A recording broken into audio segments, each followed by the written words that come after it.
degan sahobalar keltirilgan. E'tibor qilsangiz 7 kishining ichida yagona ayol kishi Oysha onamiz roziyallohu anha bo'ladilar. Ular 2210 ta hadis rivoyat qilganlar. 7 kishining ichida eng ko'p hadis rivoyat qilgan sahobamiz Abu Hurayra roziyallohu anhu bo'ladilar. Ular 5374 ta hadis rivoyat qilganlar. Bu sahobalarning deyarli barchasi payg'ambarimiz sollallohu alayhi vasallam bilan yuzma-yuz ko'rishib, o'qishdan hadis yozib olgan sahobalar hisoblanadi. Marhamat, orqa tarafga qaraymiz. Bu yerda hadislar keltirilgan. Hadis bo'yicha hadis ilmini o'rganuvchi olim hisoblanadi. Bu yerda Imom Buxoriydan oldin yashab o'tgan 15 ta eng mashhur hadis olimlari keltirilgan. Bulardan eng mashhurlari Abdulloh ibn Muborak, Sufyon Savriy, Imom Dorimiy, Ahmad ibn Hanbal hisoblanadi. Ahmad ibn Hanbal Imom Buxoriyning ustozlaridan biri. Marhamat, hadis kitoblari mavjud. Bu 9 ta hadis kitoblarining ichida eng ishonchlisi Sahih al-Buxoriy hisoblanadi. Bu Imom Buxoriy tomonidan yozilgan.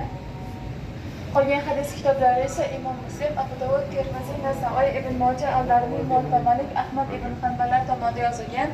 Nima uchun 9 ta hadis kitoblarining ichida eng ishonchlisi Sahih al-Buxoriy desangiz, qolgan hadis kitoblarida hadislarni ishonchli deb qabul qilish uchun 4 ta 5 ta shartlari bo'lgan, lekin Imom Buxoriyning 12 ta shartlari bo'lgan.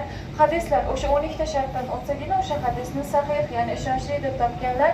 Shu 12 ta shartlar asosida jami 600 ming ta hadisdan attiga 7275 ta hadisni sahih, ya'ni ishonchli deb sanab olganlar.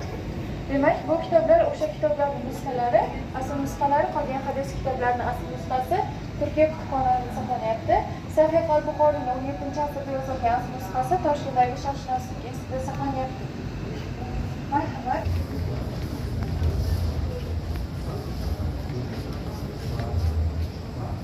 Aziz mehmonlar, bu ekranga qarasangiz, bu yerda Imom Buxoriyning bolaliklar joylantirib berilgan.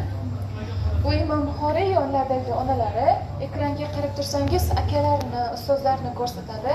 Ekran orqasiga qaraymiz. Ekran orqasida Imom Buxoriyning Buxorodagi hujralar tasvirlangan, tokchalardagi kitoblar, hadis to'plamlari, Qur'on karimlar qilib tasvirlangan. Ekran orqasiga qarasangiz ko'rinadi.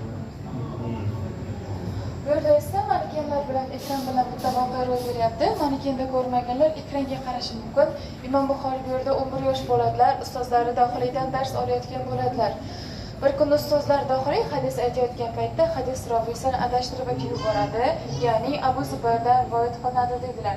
Imom Buxoriy 11 yosh o'rnidan turib, bu hadis Abu Zubayrdan rivoyat qilinmagan, Zubayr ibn Ali rivoyat qilganlar.